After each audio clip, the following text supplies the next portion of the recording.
네, 골드만삭스가 골랐죠. 진격의 K방산에 대해서 알아보겠습니다. 방산 관련 종목들도 포트폴리오에 상반기쯤에 담으셨던 분들 많으실 것 같아요. 이 방산 종목들 확실히 물론 전쟁이라는 좀 커다란 그런 이슈들이 좀 있지만 여기에서 오히려 K방산 종목들의 이런 경쟁력이 굉장히 부각이 됐던 그런 시장이었던 것 같습니다.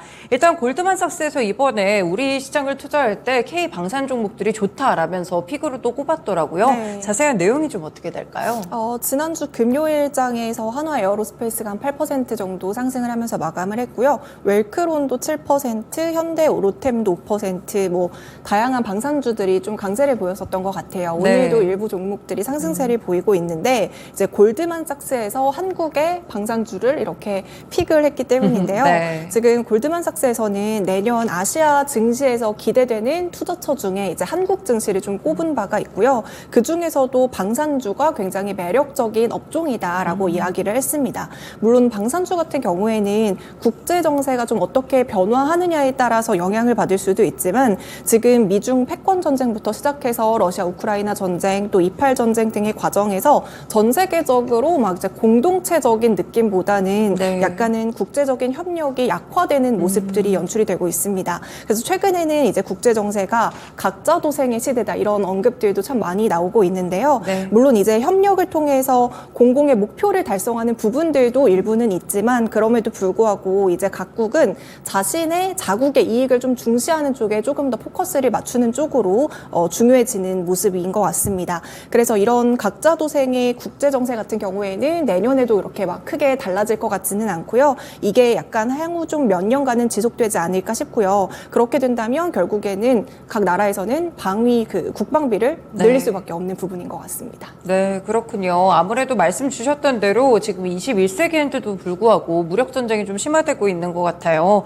얼마 전까지 잠깐 휴전을 좀 했었던 이스라엘이랑 네. 하마스 전쟁 역시나 이제 남부 지역에 대한 작전 실행을 또 공식화했다고 하면서 다시 한번 전쟁에 대한 리스크가 불거지고 있는 상황인데요. 이렇게 지금 큰 전쟁들이 세계 곳곳에서 좀 일어나고 있다고 보니까 각국들도 국방비에 대한 지출이 상당히 늘어났을 것 같거든요. 네, 맞아요. 말씀해 주신 것처럼 21세기인데도 지금 무력 전쟁이 곳곳에서 일어나고 있고요. 그러면서 올해 나토 회원국들의 방위 지출비도 함께 늘어났습니다. 네. 지금 1,630조 원으로 작년보다 한 4.5% 정도 늘어난 규모라고 보시면 될 것 같고요.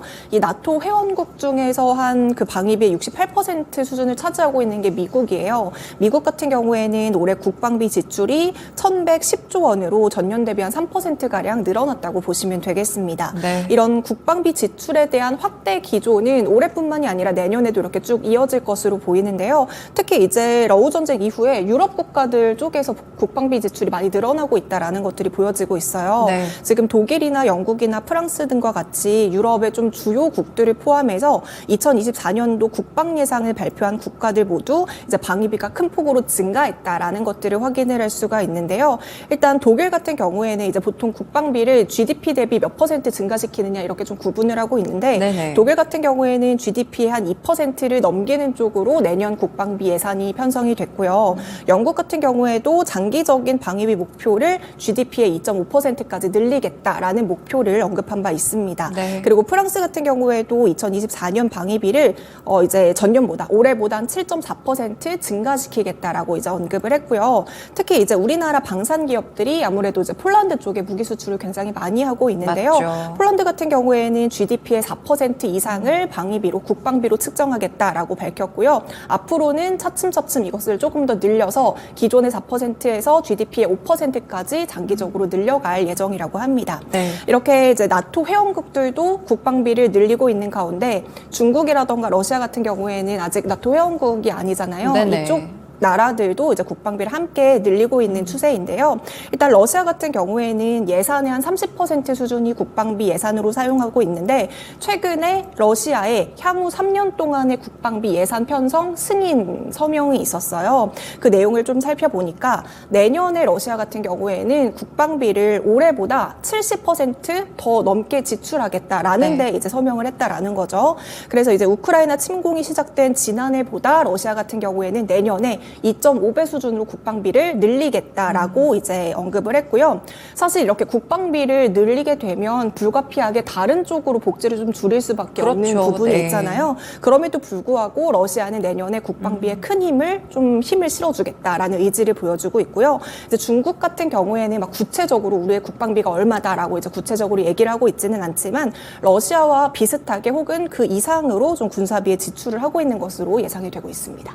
네, 사실 전쟁이라는 건 참 비극적인 일이기는 하지만 네. 방산업체들에게는 굉장한 또 수혜가 될 수 있는 하나의 기회로 작용을 하는 것 같습니다. 실제로 우리나라 방산 기업들이 이제 러우 전쟁 이후로는 계속해서 좀 수출 계약도 활발하게 일어나는 것 같고요. 네. 굉장히 많은 쪽으로 수주가 좀 늘어나고 있는 것 같던데 아무래도 이렇게 말씀 주신 대로 세계적으로 국방비에 대한 지출이 늘어나면 결국에는 수혜를 더 받을 수밖에 없겠네요. 맞아요. 이제 세계적으로 사실 국방비가 지출이 늘어나고 있는데 그 늘어난 지출을 우리나라에게 사용해야 이제 우리나라에게 직접적인 그쵸. 수혜가 가는 거잖아요. 네. 그런데 이제 우리나라 무기 같은 경우에는 이미 너무 다도 잘 알고 계시다시피 기술력이라던가 품질에 대해서도 이미 우수한 평가를 받고 있는 상황이고요. 여기에 이제 납기일까지도 굉장히 빠르게 정확하게 맞추고 있다라는 것들도 이제 우리나라 방산 기업들의 경쟁력인 것 같고 네. 여기에 가격 경쟁력까지 있으니까 K방산이 진짜 아시아뿐만이 아니라 유럽, 북미까지 계속해서 수출 영토를 확장하고 있는 추세인 것 같습니다. 네. 지금 우리나라 같은 경우에는 2017년을 전후로 해가지고 이 방산에 대한 영향력이 급격하게 막 성장을 했었거든요.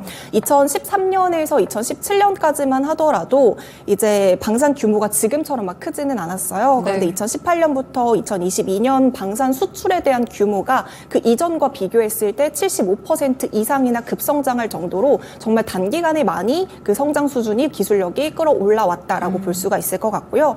이렇게 10년이라는 굉장히 짧은 시간 동안 무섭게 성장하면서 2022년을 기준으로 우리나라 같은 경우에는 세계 무기 판매국 중에 8위에서 9위 사이까지 굉장히 순위도 네. 많이 올라왔다라는 것을 확인을 할 수가 있습니다. 무기 판매국 순위가 이제 상위권으로 이제 올라온 만큼 수출액도 자연스럽게 크게 늘어났을 텐데요. 네. 최근 10년간 방산 수출액이 연간 한 20억에서 30억 달러 수준이었다면 2021년에는 73억 달러로 크게 늘어났고요. 2022년에는 무려 173억까지 굉장히 많이 수출 규모도 늘어났다라는 걸 확인할 수가 있습니다. 네. 그리고 이제 무기 종류 같은 경우에도요. 한 10년 전까지만 하더라도 10년, 20년 전까지만 하더라도 그냥 기본적인 탄약 같은 제품들을 네네. 많이 수출을 했었는데요. 지금은 뭐 K9 자주포, 뭐 전차, 전투기 굉장히 다양한 것들을 수출을 하면서 무기에 대한 수출 그 다양성도 굉장히 넓어졌다라는 거 확인할 수 있고요.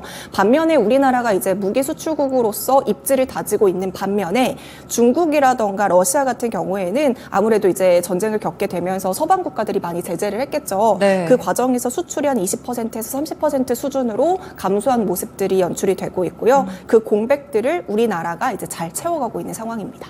네, 그러면 국내 방산 기업들이 지금 수주 잔고도 꽤나 많이 쌓였다고 하는데 네. 지금 어느 정도까지 좀 쌓여 있을까요? 2023년 이제 3분기 말을 기준으로 방산 기업 5개사의 수주 잔고를 좀 살펴보면요. 네. 약 104조 원 규모로 전년 말 대비 한 1.3% 정도 성장했다라고 보시면 될 것 같고요. 이제 기업별로 좀 살펴보면 한화 에어로스페이스 같은 경우에는 2021년 말까지만 하더라도 방산 수주 잔고가 한 5조 원 수준이었거든요. 네. 근데 이제 올해 3분기 말을 기준으로 20조 원까지 오. 기존 5조 원에서 한 4배가량 늘어났다 이렇게 보시면 될 것 같고요. 네. 한국항공우주 같은 경우에도 하나 에어로스페이스와 마찬가지로 한 20조 원이 수주 잔고가 넘어선 상황이고요.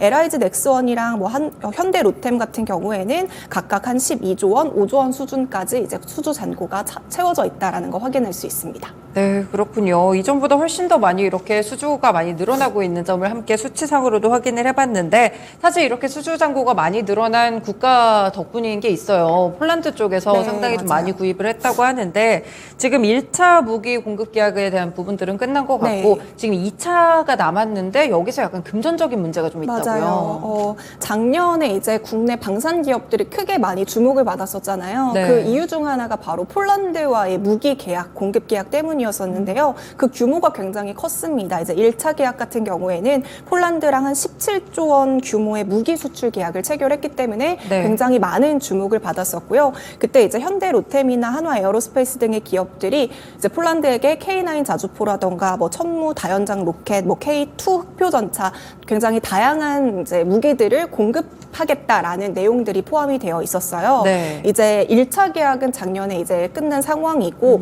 원래대로라면 예정대로라면 올해 상반기 중으로 이제 2차 계약이 마무리되는 거였었거든요. 네. 이제 2차 계약 같은 경우에는 1차에 17조 원 규모였다면 2차 계약은 조금 더 규모가 높아요. 한 20조에서 30조 원 규모로 굉장히 크게 수주잔고 잭팟을 기대했었던 부분인데 아직 이 2차 계약에 대한 부분이 잘 맺어지지 않고 있는 상황이거든요. 네. 이제 그 이유 같은 경우에는 무기 구입 대금 때문이라고 좀 꼽을 수가 있을 것 같아요. 사실 이제 우리나라가 폴란드로부터 수주한 금액이 굉장히 큰 규모잖아요. 맞아요. 17조 원, 뭐 30조 원이 넘는 규모이기 때문에 굉장히 커요.